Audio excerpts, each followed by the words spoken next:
L'amélioration des temps, la volonté de gagner ou plutôt de ne pas perdre, non seulement dans le cyclisme, mais dans presque toutes les disciplines sportives, a entraîné une surenchère inadmissible. La preuve, la voici. Le chemin de croix du malheureux Simpson. Je pense que c'est là, dans ce virage, à la sortie de ce virage, que le 13 juillet 1967, Tom Simpson trouvait la mort sur les pentes du Ventoux. C'est ici même. Dans une atmosphère étouffante, à 2 km du sommet, un homme zigzague sur la route. Ce coureur, c'est l'Anglais Tom Simpson. Les envoyés spéciaux de Panorama, Maurice Sévenot et Jean-Louis Normand sont là pour vous présenter ce document exceptionnel.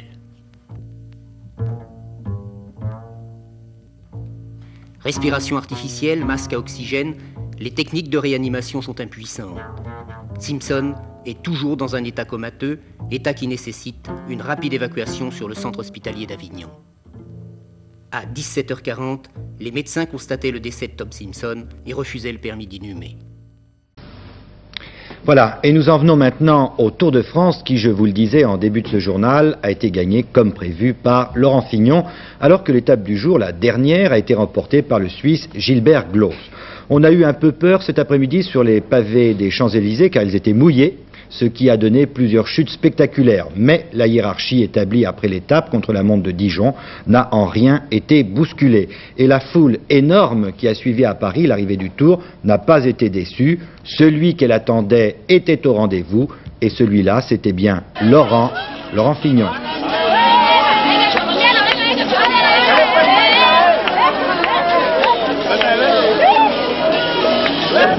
C'était un beau Tour de France? Très beau, très chaud. Ça vous a rappelé des souvenirs? Oui, mon premier Tour de France, par exemple. Je n'y connais absolument rien, mais je suis venu voir Fignon. Qui c'est Fignon? Pour moi, c'est un grand champion. Hein. Il mesure combien? Je sais pas. Vous savez qui a gagné le Tour? Ça doit être Hinault. C'est Hinault qui a gagné le Tour? Il va gagner le Tour. Il va gagner le Tour. Ouais. Est-ce qu'il a eu du mal à gagner le Tour? Non, pas tellement. Est-ce que vous connaissez Laurent Fignon? Bon, c'est-à-dire, c'est-à-dire... Je sais même pas ce que c'est qu'un vélo.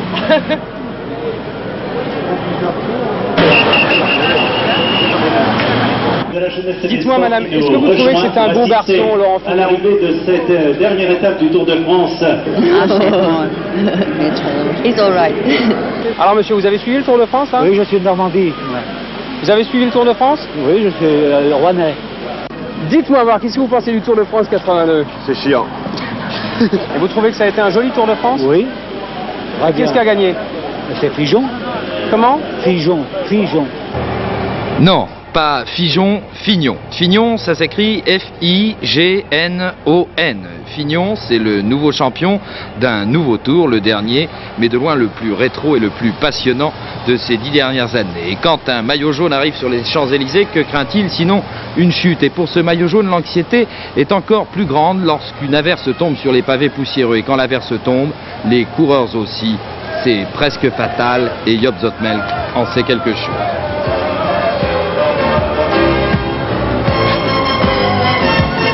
Mais au fait, où est Fignon? On a vu Winen, mais le voilà Fignon, et c'est bon signe. On l'a cherché avec inquiétude, ce coureur, dont les cheveux sont de la même couleur que le maillot. Le voilà, rassurant, non? Et puis c'est le dernier tour, et puis c'est formidable parce que Pascal Jules démarre. Jules, qu'on appelle déjà Julot. Imaginez une victoire de Julot, le copain de Fignon, sur les Champs-Élysées. Pour une apothéose, ce serait une apothéose. Mais Jules est rejoint. Et arrive le dernier passage sur la place de la Concorde. Hinault a gagné sur les Champs-Élysées l'an passé. Laurent Fignon pense qu'il n'y a aucune raison pour ne pas faire de même. Il démarre.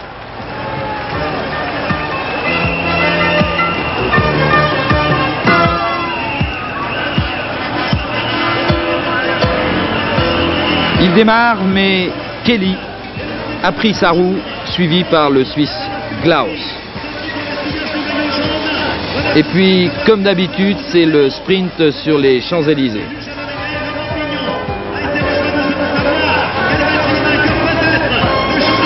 Et Kelly qui tente de remonter Glaus, mais Glaus qui passe d'un boyau. Klaus bat donc Kelly, mais Fignon passe. À 22 ans, il est avec Felice Gimondi, le plus jeune vainqueur du Tour de France de l'après-guerre. Il portait le dossard numéro 15. C'est celui de la voiture de Prost. Fignon-Prost, ça ne vous dit rien ?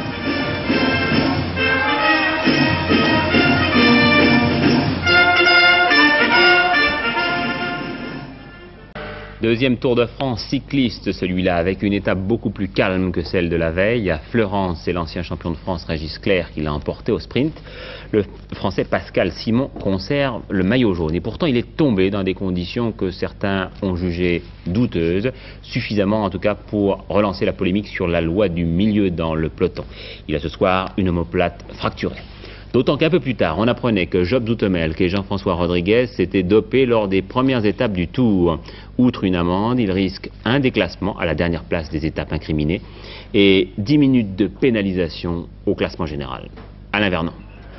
Un drame a marqué l'étape d'aujourd'hui, donc, qu'on annonçait comme une étape de transition après la douloureuse traversée des Pyrénées. C'est Christian Jourdan qui se relève ici, mais la chute du kilomètre 46 a surtout fait une victime de marque, puisque Pascal Simon a bien failli monter dans l'ambulance. Pourtant, la loi du Tour dicte toujours ses conditions, et tandis que Simon repartait endolori, Régis Clerc, le champion de France 82, remporte au sprint cette 11e étape à Fleurance, devant Jourdan bien revenu et le Hollandais Fritz Spiraar, le vainqueur de Créteil. C'est Phil Anderson qui règle le sprint du peloton avec 2 minutes et 3 secondes de retard, tandis que Zoetemelk, on l'apprend, convaincu de dopage, rétrograde à la 25e place avec plus de 16 minutes de retard. Quant à Simon, il ne décolère pas. Attaquer un homme blessé, je crois que c'est pas tout à fait normal, surtout après une étape comme hier. Un accident ou un attentat, je vous ai entendu critiquer violemment un de vos adversaires dans le peloton. Oui, parce que quand Bernard Bourreau s'est relevé, il m'a dit c'est un tel qui nous a fait tomber. Maintenant je mène mon enquête, je veux pas impliquer un coureur dans une chute s'il n'en est pas responsable, mais s'il en est responsable, il doit être payé. Non, c'est pas d'accident de course, je trouve que c'est même inconcevable dans le vélo, parce que si on doit se bousculer, à ce moment-là, on va faire de la boxe dans le peloton, et je trouve pas tout à fait normal, et ce soir, Boyer, pour moi, c'est vraiment affreux ce qu'il a fait. C'est Bourreau qui est tombé parce qu'il a touché la roue à garde, et puis moi j'étais dans les environs, moi je savais même pas que Simon est tombé quand la chute s'est produite. Mais c'est la guerre dans le peloton, qu'est-ce qui se passe? Ah non, c'est parce qu'Agostino est parti, eux ils ont commencé à rouler, moi je me suis mis avec eux qui roulaient, et puis Bourreau a touché la roue à son équipier, et puis Bourreau est tombé, et Simon est tombé dans sa roue. Vous plaidez non coupable? Ah du tout, En réalité, Pascal Simon souffre ce soir d'une fracture de l'omoplate gauche. Il devra conserver son bras immobilisé durant près d'1 mois. J'ai eu peur car j'ai senti un craquement dans mon épaule. Et dès la remontée de mon vélo, j'ai essayé de soulever le bras, mais j'ai vu que ce n'était pas possible. Et là, j'ai pensé sérieusement à la fin du Tour de France. Vous y avez sérieusement pensé? Oui, déjà à finir cette étape. Et je dois dire un grand merci à toute l'équipe Peugeot ce soir, de manière à m'avoir ramené ici à Florence, et maintenant à moi d'avoir beaucoup de courage pour réussir et finir ce Tour de France. Vous souffrez, hein? Oui. Le reportage de Patrick Naff est prêt, un reportage sur la chute spectaculaire de Bernard Hinault et sur l'état du cycliste. Patrick.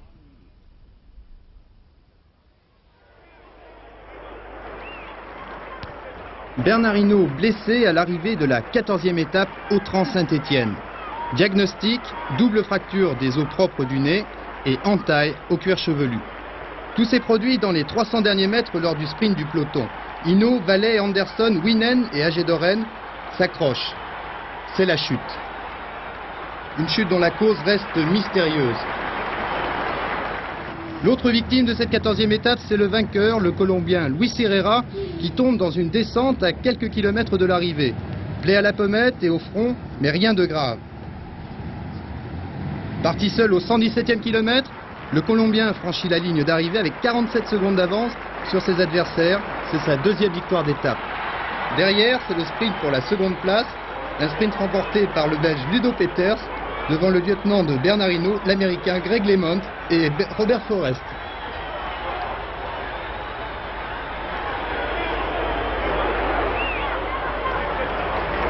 Le gros du peloton arrivera 2 minutes plus tard, et comme le veut le règlement, Les coureurs qui ont chuté dans le dernier kilomètre sont crédités du même temps. Pour Hinault donc, grosse frayeur, mais pas trop de mal.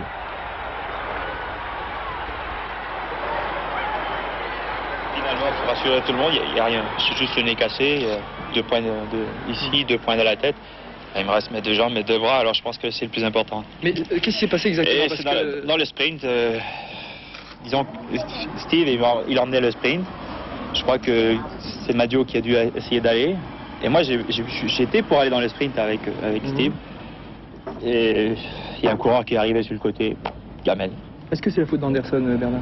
J'ai pas vu le film. Je crois qu'il faut voir le film pour savoir si c'est de sa faute ou si c'est pas de sa faute.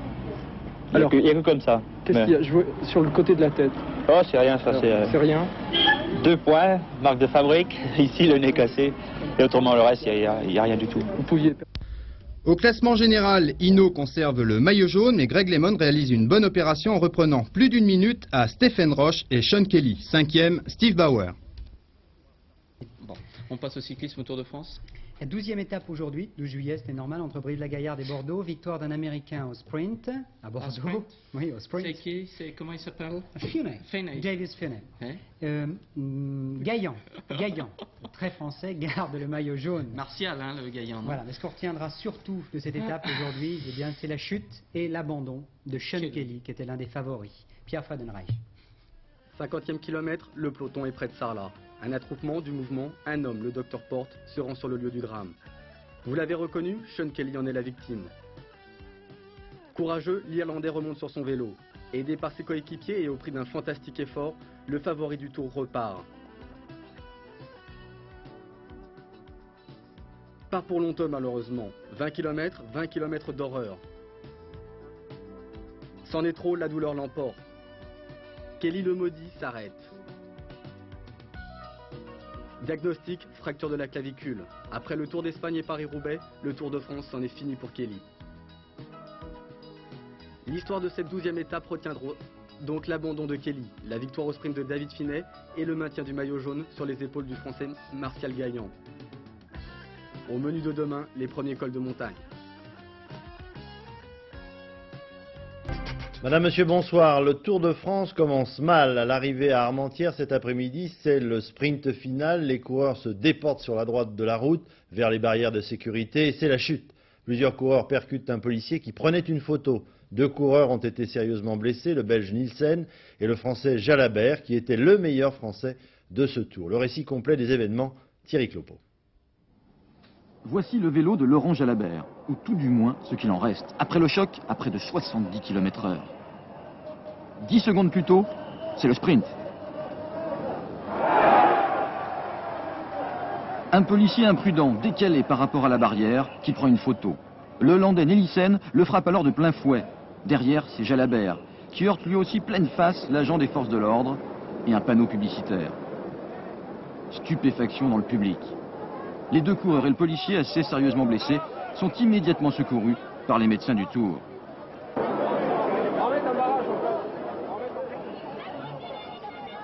Premier diagnostic, le policier souffre d'un enfoncement du thorax. Laurent Jalabert en sang a plusieurs lésions à la mâchoire et des fractures aux incisives. Quant à Nielsen, traumatisme crânien, il est transporté comme les 2 autres à l'hôpital d'Armentières, puis sur le CHU de Lille, pour examen au scanner. Mais d'ores et déjà, les 2 coureurs sont déclarés inaptes à poursuivre le Tour. La question que tout le monde se pose ce soir, est-ce une faute d'organisation ou une erreur humaine? 50 mètres de l'arrivée, un police qui est au milieu de la route presque pour prendre les photos du spray massif du coureur. Les photographes, ils sont là après la ligne de l'arrivée. Mais oui. Pour la direction du Tour, il y a bien eu faute du policier. Tentative d'explication. C'est donc une espèce d'erreur humaine de la part de cet agent de police qu'on peut ne pas incriminer totalement dans la mesure où ces agents de police locaux que nous retrouvons chaque jour sont différents, qu'ils ne connaissent pas les usages du Tour de France, les risques du Tour de France. Mais enfin... N'oubliez pas que le peloton traverse villes et villages à parfois plus de 60 km/h, les voitures du Tour à 100 km/h, alors surtout, restez derrière les barrières, c'est votre sécurité et la sécurité des coureurs qui en dépend. Il faut que ce Tour reste une fête. Une casquette de cycliste à celui que l'on n'arrête plus, Laurent Jalabert, vainqueur cet après-midi du Critérium International après ses victoires dans Paris-Nice et Milan-San Remo. Laurent Jalabert qui savoure d'autant plus ses succès qu'il revient de loin après son accident du Tour de France l'année dernière. Thierry Clopo.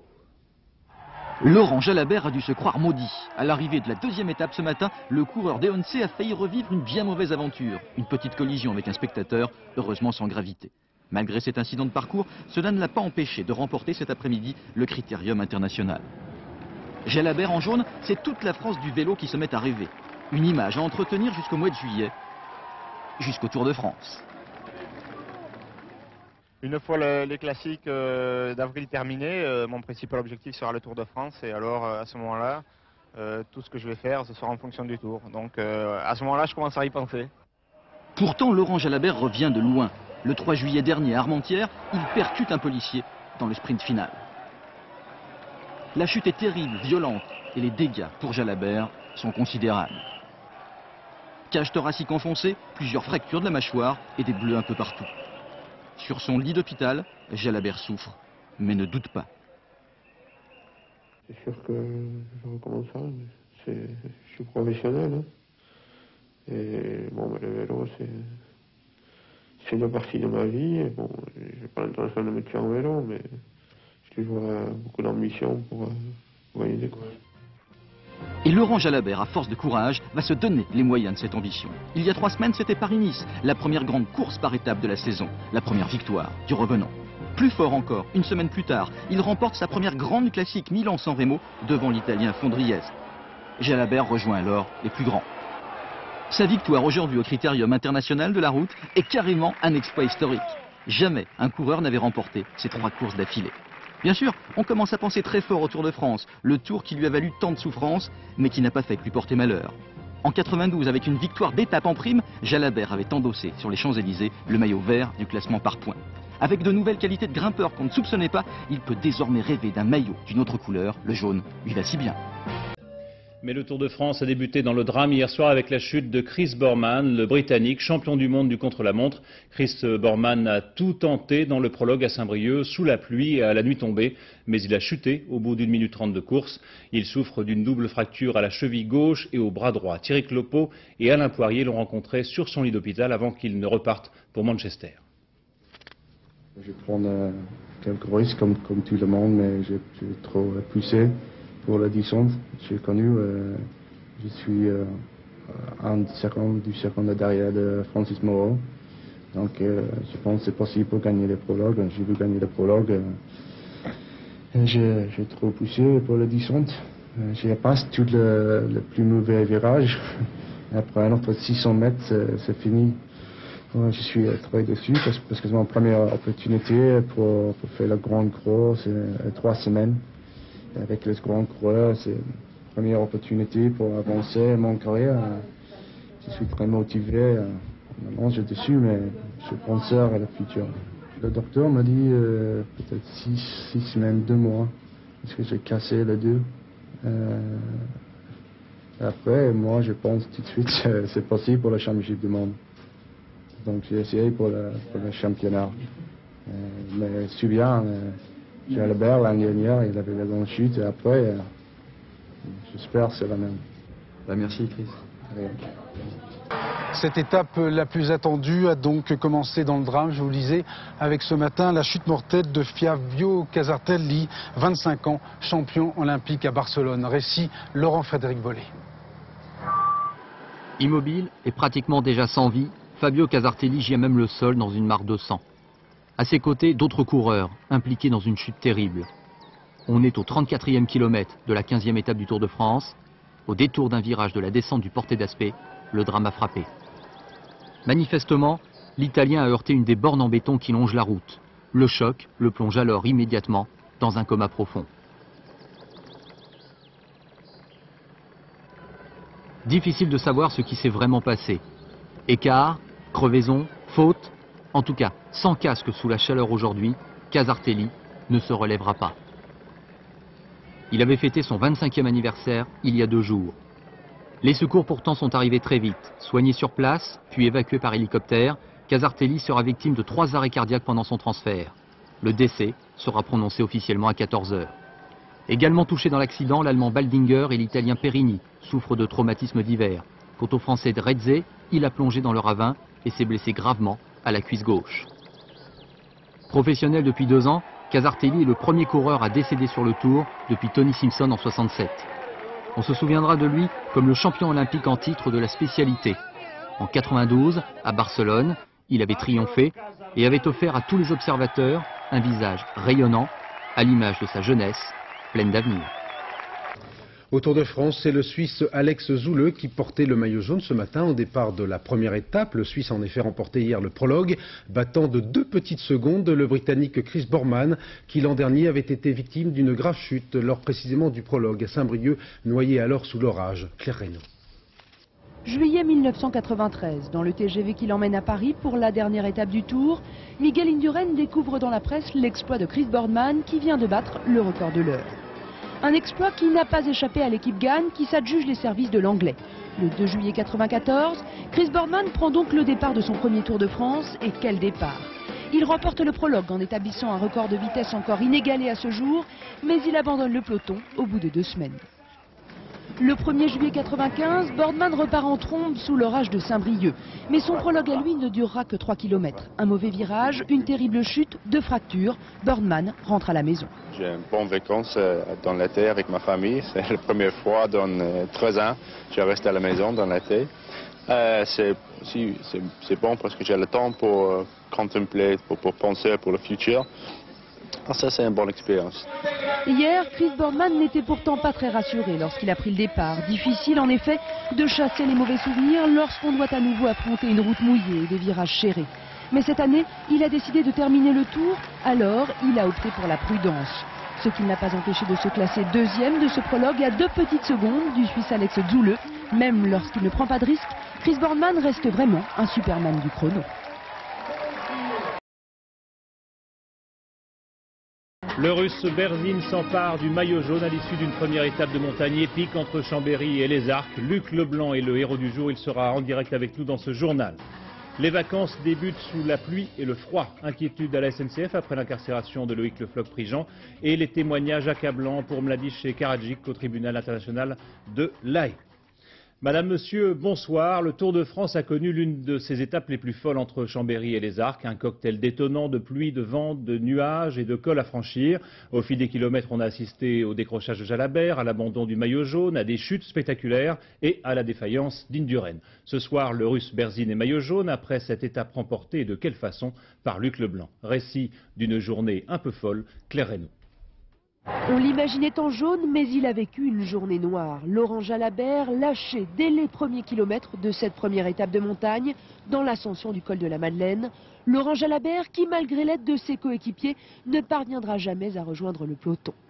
Et dans ce peloton, bien sûr, il y a Indurain, Zülle, Olano, Berzin et Rominger, bref, tous les favoris qui maintiennent une cadence d'enfer. Il y a bien sûr aussi des tentatives d'échapper, comme celle d'Escartine, Virenque et Leblanc dans la montée du Cormet de Roseland. Mais les deux Français n'arrivent pas à s'entendre. Un jour comme celui-là, la solidarité nationale ne joue pas. La bagarre, heureusement, sera de courte durée, car il faut rester concentré. La route est dangereuse et dans la descente vers Bourg-Saint-Maurice, Johan Brunel bascule dans le ravin, une chute heureusement sans gravité. Dans la montée vers les Arcs, Luc Leblanc effectue une extraordinaire remontée. L'ancien champion du monde s'impose avec plus de 50 secondes d'avance sur le peloton.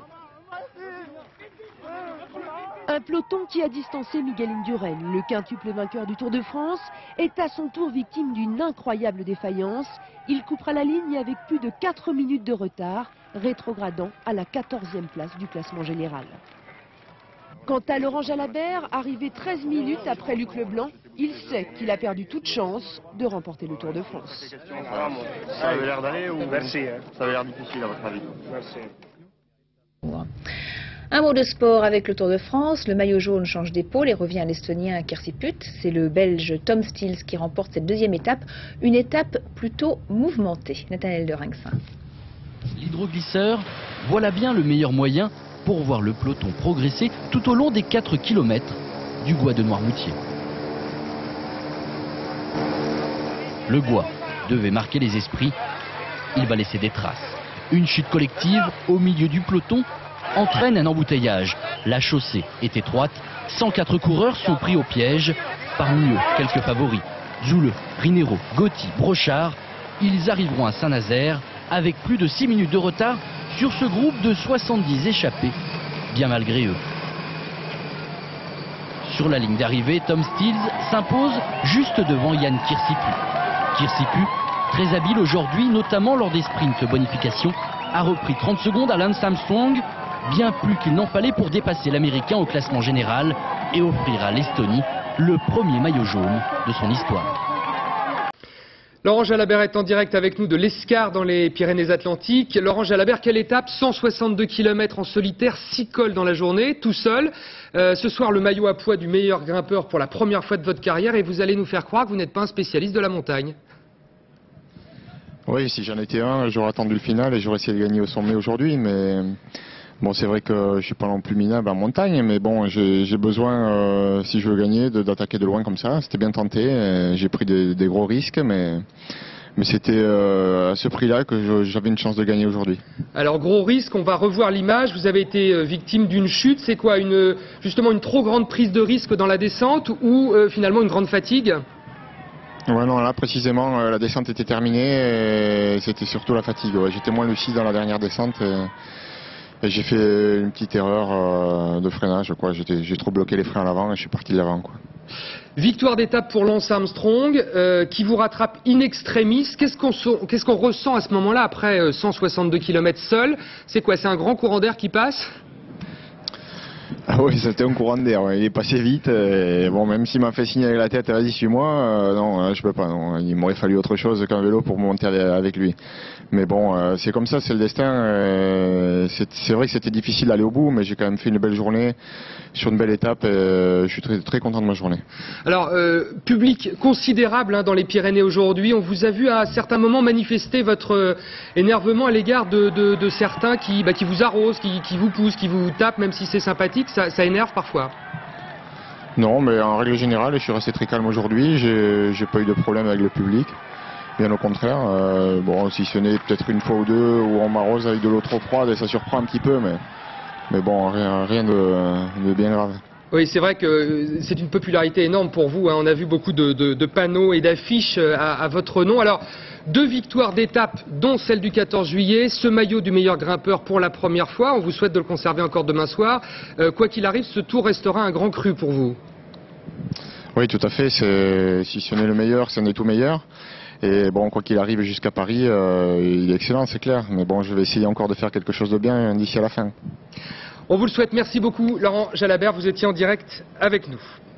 Aujourd'hui, dans la plus éprouvante des étapes pyrénéennes, Lance Armstrong s'est offert une très sérieuse option sur une 3e victoire consécutive dans le Tour de France. L'Américain, désormais en jaune, l'a emporté au Pla d'Adé avec une facilité toujours aussi déconcertante. Une étape marquée par de nombreuses chutes, mais surtout une formidable échappée en solitaire de Laurent Jalabert. 194 km d'anthologie, résumée par Nathanaël Elderinxin et Alain Poirier. Sur la ligne de Saint-Lary, Laurent Jalabert était bien le coureur le plus attendu. Emporté dans la foule, le Français a encore vécu une sacrée journée. 170 km d'échappée, seul face au peloton, dans une étape aux allures de montagne russe. Alors Jalabert joue les équilibristes dans les vertigineuses descentes pyrénéennes à près de 80 km/h. Pas le temps de reprendre son souffle, voilà déjà la route qui s'élève. Une nouvelle difficulté, sur le terrain des grimpeurs, Jalabert n'est pas là pour faire de la figuration. Il enchaîne les cols et les ascensions, plus dures les unes que les autres. À 50 km de l'arrivée, le Français a 10 minutes d'avance sur Armstrong. Derrière Jalabert, la bagarre éclate. Jan Ullrich tente le tout pour le tout, mais n'arrive pas à décrocher Armstrong. L'Allemand prend des risques, un peu trop. Dans la descente de Persourde, il rate un virage.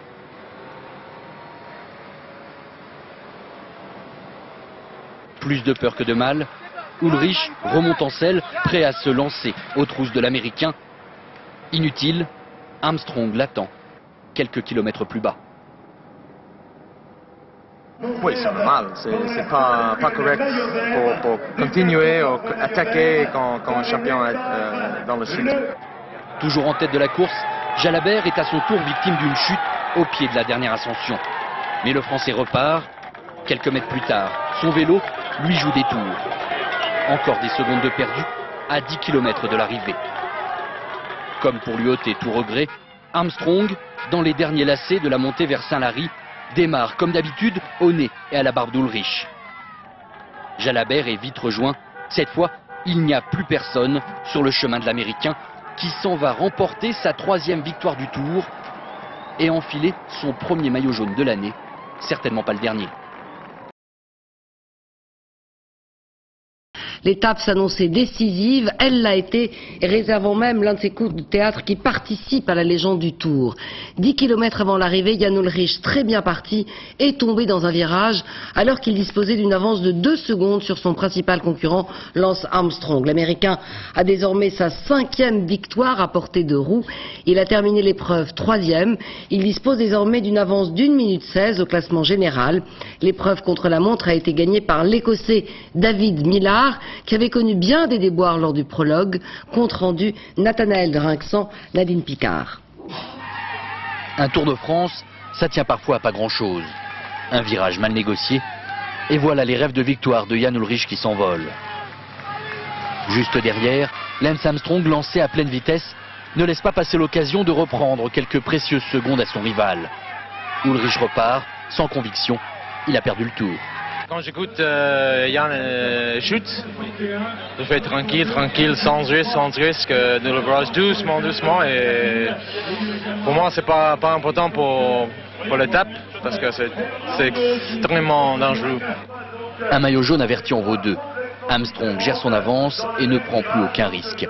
Quelques centaines de mètres plus loin, Ullrich roule en éclaireur.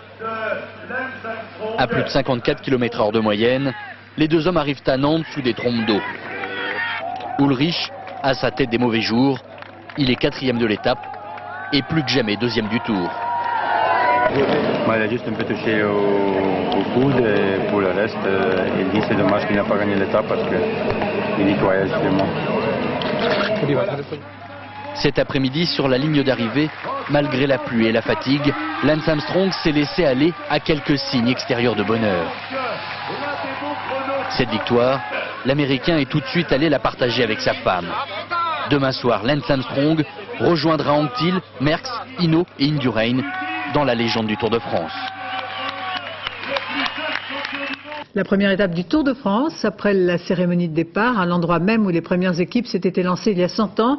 Place à la compétition, la vraie, avec une série de chutes et la victoire de l'Italien Alessandro Petacchi. Nathanaël Drinxan. La chute est spectaculaire, elle aurait pu être dramatique. Cet après-midi, à 500 mètres de la ligne d'arrivée à Meaux, le peloton connaît sa première chute collective du Tour. Une quinzaine de coureurs tombent par terre, créant un étonnant embouteillage. Les premiers blessés, comme ici Jimmy Casper, sont immédiatement pris en charge. Les moins touchés passent la ligne un peu comme ils peuvent. Une certitude, le Tour commence mal. La chute, c'est vrai qu'elle a été un peu inévitable, mais bon, là on a évité toute la journée et ça arrivait à là où ça roulait le plus vite, quoi. Comme en 1903, le Tour s'offre un départ au réveil matin de Montgeron. Confettis et cotillons accompagnent les coureurs, le public est comblé. C'est exceptionnel, c'est pour ça que je suis venu là, me déplacer, que je ne suis pas devant la télé.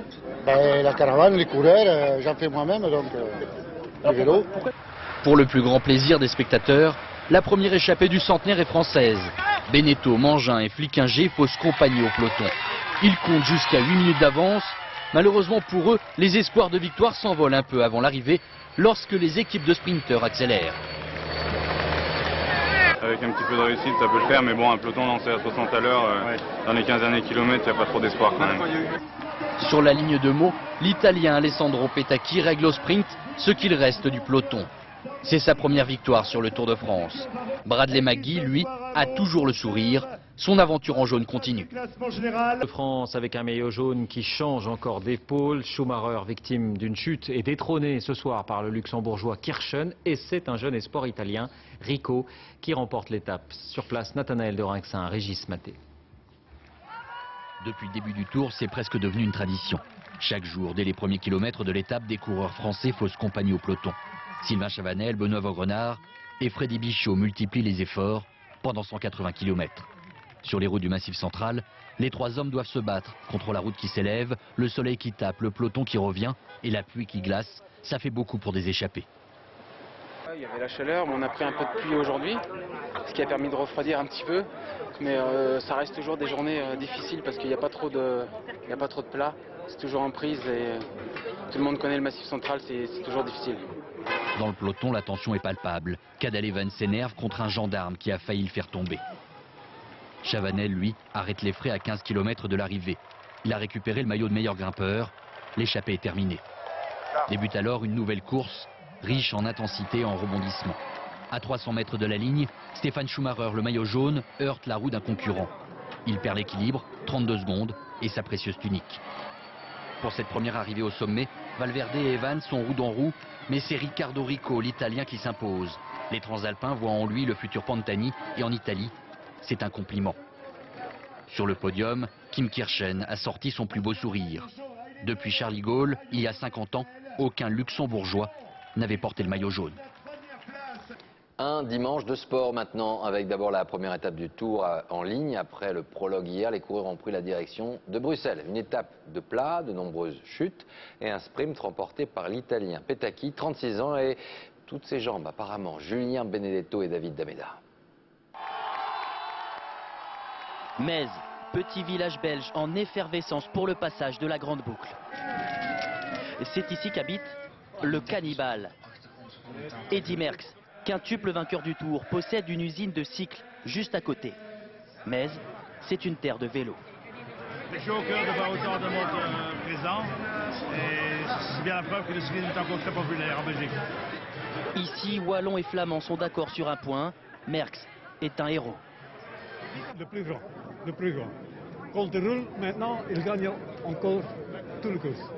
À Metz, on n'a pas perdu une miette de la rocambolesque première étape, marquée par une succession de chutes. C'est d'abord un chien qui flanque à terre une partie du peloton. Dans le dernier kilomètre, le maillot jaune Fabian Cancellara chute à son tour. Après un autre accrochage, l'Italien Petacchi, 36 ans, remporte l'étape à Bruxelles. Distancé, Cancellara conserve le maillot jaune grâce au règlement. Quand un coureur chute dans le dernier kilomètre, il est classé dans le même temps que le vainqueur. C'était vraiment nerveux et à la fin c'était la folie. Cancellara reste donc le patron du Tour, mais sur le podium, Eddy Merckx lui a un peu volé la vedette.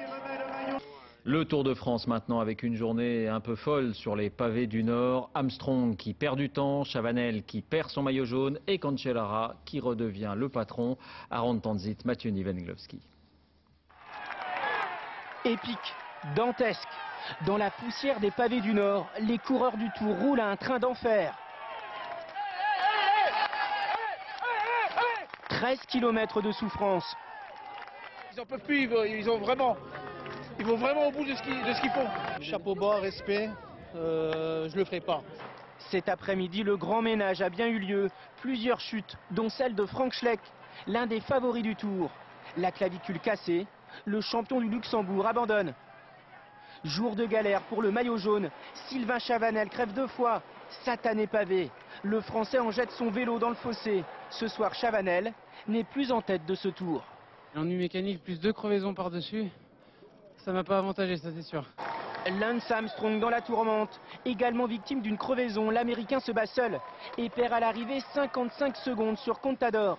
L'Espagnol incapable de suivre le rythme des meilleurs dans les derniers kilomètres. Et à Arambert, c'est le Norvégien Ushoff qui s'impose. Mais la bonne affaire est pour Andy Schleck. Le Luxembourgeois reprend de précieuses secondes sur ses rivaux. Bien sûr, c'est pas mal pour moi, mais j'ai perdu mon frère aujourd'hui.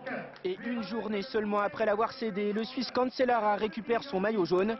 Cette étape aura tenu toutes ses promesses.